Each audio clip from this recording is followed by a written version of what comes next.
নমস্কার, সবাই ভালো আছেন? আমিও ভালো আছি।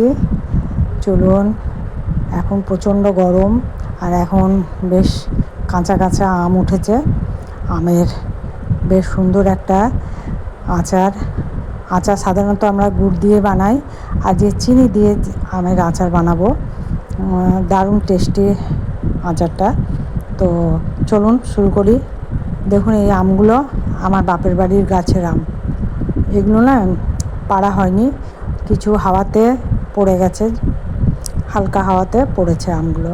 তো সেই কিছুটা পাঠিয়েছে, তো সেই আমগুলো দিয়েই আমি আচারটা বানাবো। তো আমগুলো খোসাটা ছাড়িয়ে ঠিক এইভাবে আমি কেটে রেখেছি। এইভাবে আমার প্রতিটা আমেরই একই রকমভাবে কেটেছি। খোসাটা একদম খুব ভালো করে ছাড়িয়েছি, আর মাঝখানে যে সাদা মতন অংশটা থাকে সেটা পুরোটাই বাদ দিয়ে দিয়েছি। একটা গামলাতে গরম জল বসিয়েছি। গরম জলটা দেখতেই পাচ্ছেন, সেরকম গরম জল নয়, গ্যাসটা অফ করে দিয়েছি, মানে হাত দেওয়া যাবে সেরকম গরম জল।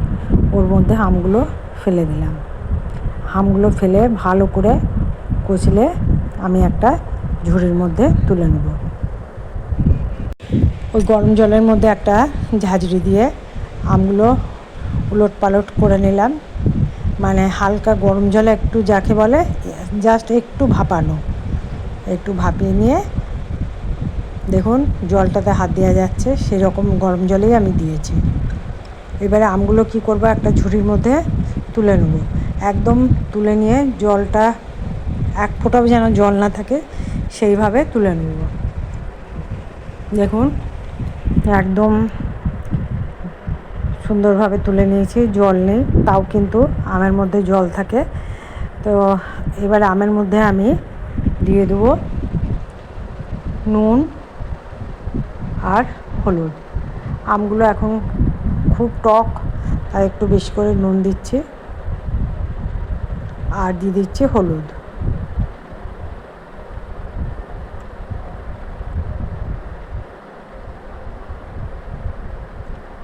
হলুদ দিয়ে দিলাম।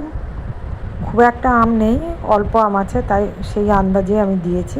এবার ভালো করে হাতে করে প্রতিটা আমকে হলুদ আর নুনগুলো খুব সুন্দরভাবে মাখিয়ে নেব,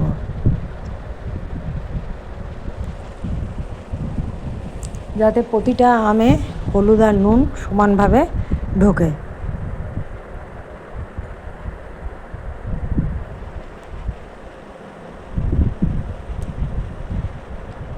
এরপরে মানে আম থেকে যেন এক ফোঁটাও জল না বেরোয়, আমি এই আমগুলোকে এবারে হয় রোদে দিয়ে, একদম একটার সাথে একটা লাগবে না অমনিভাবে আমগুলো রাখবো, হয় রোদে দিয়ে, এখন খুব রোদ, তাই রোদে দিলে কিছুক্ষণের মধ্যেই আমগুলো জলটা চুষে নেবে।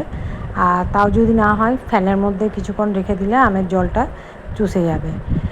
তো আমার যেহেতু ছাদে বেশ ভালোই রোদ আছে, তাই আমি ছাদে একটা কাপড় ঢাকা দিয়ে আমি রোদে দিয়ে দিলাম।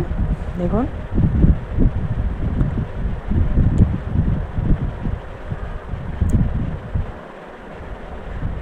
ও 1.5-2 ঘন্টা পর, মানে খুব চড়া রোদ ছিল তো, 1.5-2 ঘন্টা পর দেখুন আমগুলোকে আমি তুলে নিয়েছি, তুলে একদম শুকনো হয়ে গেছে।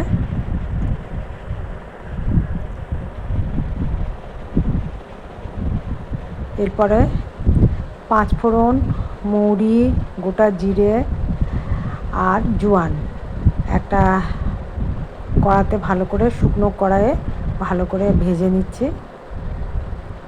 ভালো করে ভেজে নিয়ে ঠান্ডা করে এর মধ্যে শুকনো লঙ্কা দিতে পারেন, যেহেতু আমরা ঝালটা একদমই খাই না, তাই এর মধ্যে শুকনো লঙ্কাটা দিলাম না। কেননা শুকনো লঙ্কা এর সাথে 2-3টে দিলে তাহলে মিষ্টি ঝাল টক দুটোই মানে ভালো লাগতো। যাই হোক, আমি দিইনি। এই যে পেস্ট করে নিলাম ঠান্ডা করে। এরপরে আবার কড়াতে তেল দিচ্ছি, একটু 5 ফোড়ন দিচ্ছি। এই 5 ফোড়নটা একটু লালচে হয়ে আসবে,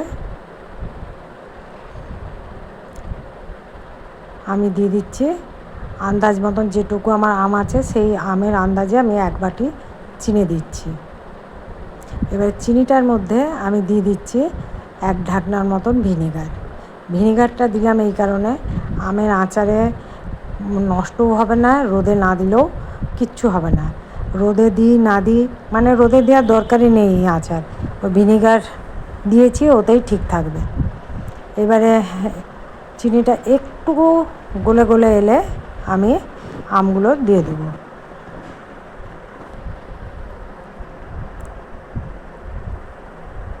এবারে দেখুন চিনিটা একটু গলে গলে আসছে, আমি আমগুলো দিয়ে দিচ্ছি। কারণ আমগুলোতেও নুন দেওয়া আছে, হলুদ দেওয়া আছে, জল বেরোবে।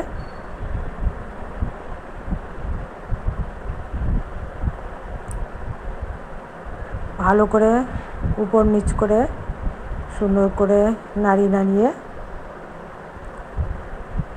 একটু বেশ, আমগুলো কিন্তু একটার সাথে একটা লাগবে না, এত সুন্দর আচারটা হবে, মানে ঠিক কিছুটা জেলির মতনও খেতে লাগবে। আর এই আচার হচ্ছে রোদে না দিয়ে আচার, মানে রোদ আচারে যেমন রোদ দিতেই হয়, আমরা এই আচারটাতে রোদ লাগবে না। দেখুন ওই মশলাটাও দিয়ে দিলাম। এবারে ভালো করে একদম নাড়তে থাকবো, বেশ মানে নেড়ে যেতে হবে, যেহেতু চিনিটা আছে একটু তলে লাগতেও পারে, ওই জন্য সমানে এটা নাড়িয়ে যেতে হবে। আর যতক্ষণ না একটা চ্যাটচ্যাটে ভাব আসছে ততক্ষণ এটা নাড়িয়ে যাব। দেখুন কতটা রসটা বেরিয়েছে, এবারে রসটা দেখতে হবে।